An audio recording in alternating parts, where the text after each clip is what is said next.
మొత్తానికి 72 గంటలైనా టన్నెల్లో ఉన్న కార్మికుల ఆచూకీ ఇంతవరకు దొరకలేదు.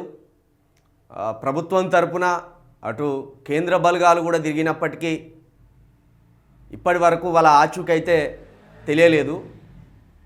లోపల కార్మికులు ఎట్లా ఉన్నారో కోమటిరెడ్డి వెంకటరెడ్డి గిట్లా షవ్ పెట్టి ఉంటాడు.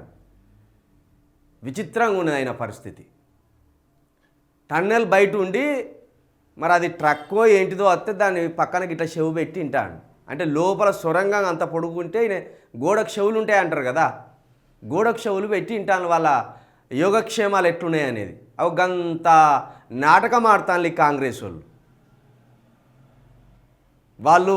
ఆ టన్నెల్లో ఉన్న వాళ్ళు, ఆ సొరంగంలో చిక్కపోయిన వాళ్ళు బతికి రావాలని ఆశిద్దాం.